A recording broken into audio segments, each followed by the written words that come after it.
Oh boy, how many more diecast reviews are we going to do? This is probably going to be the final one. Probably seen all 3 videos by now. And now we're on the 4th diecast. You're already going to tell by the thumbnail, but this is a driver that I haven't really I'm not a big fan of. Even though she's from my home state, I just don't like her. She just felt like she came into NASCAR and ARCA, especially racing, because of like how the rich kids are getting into NASCAR because of multi-million-dollar sponsorships. That it's not just hard work anymore. It's just whoever can pay the bill can get an actual ARCA, top ARCA, or even a Truck Series ride. And this is a prominent example. It is the 2019 Natalie Decker N29 Technologies Toyota Tundra for DGR Crosley, which is actually going to be rebranded into oh shit, I already forgot what DGR was going to get rebranded into, but they're going back to Toyota, surprisingly, which I think is very interesting for a move, and they're going to have a bit more of an alliance with other teams such as Hattori Racing Enterprise and ThorSport, actually, because of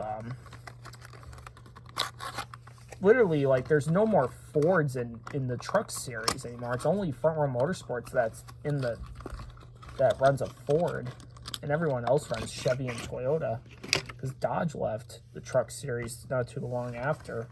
But this has been a truck diecast I've been trying to get my hands on, not just because of how dismal Natalie Decker's Truck Series season was in 2019, but because of how rare it's become, and I never picked it up because I didn't really get into like huge diecast collecting until 2020, when I got really into it.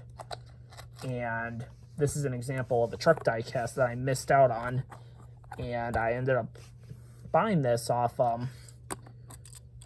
Mercari for like $27, but these can go for about 30 to 40 usually.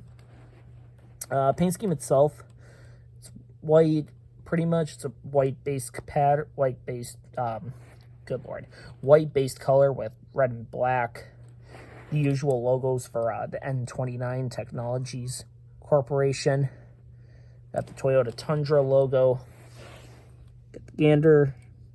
And this is pretty cool that this was actually produced, because not a lot of truck diecasts were produced when they started to reappear, especially in like 2018, 2019, because usually Lionel was very hesitant on making truck diecast because fans wanted truck diecast back, because we haven't had an actual like offerings of truck diecasts since the 90s, actually. And it's kind of sad how truck diecasts went, like, they disappeared after like the early 2000s, and eventually kind of like the Busch Series diecast would die off as well. We wouldn't get as many, and not as like today where they'll all DMP because of how low the fan base is and people not willing to shell out the money to buy underfunded team diecast.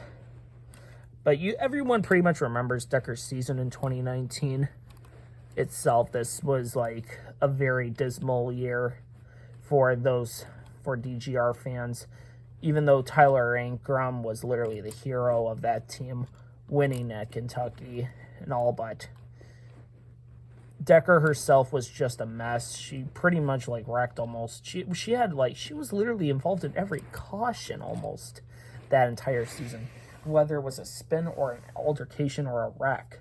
She got into so many altercations with drivers like Spencer Boyd, and God, she got into a fight with her spotter. Her spotter quit after Bristol, which was actually good Lord, I can't remember who that was. That wasn't Brett Griffin, was it? Shit. I can't remember who quit after Bristol, but her spotter quit after Bristol. He literally like rage quit. He was like, I'm done.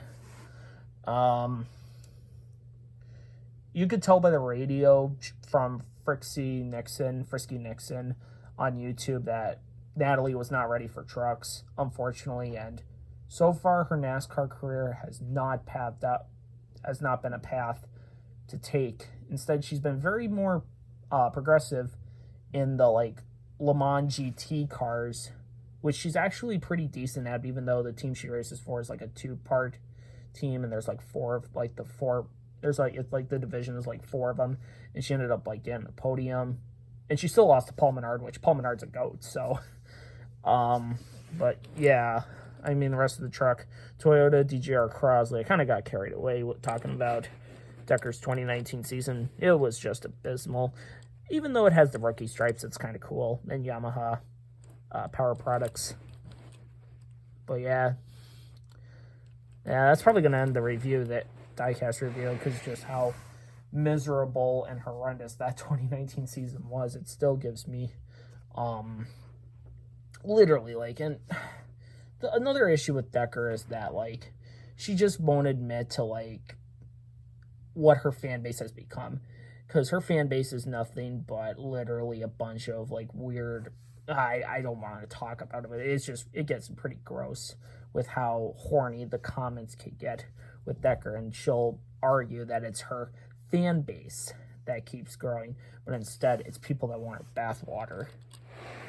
But I'm just going to end it there. Thank you so much for watching. Comment, like, subscribe, hit the notification bell for new videos, and we'll see you in the next Diecast review. Take care, everyone. Have a good one. Keep on collecting.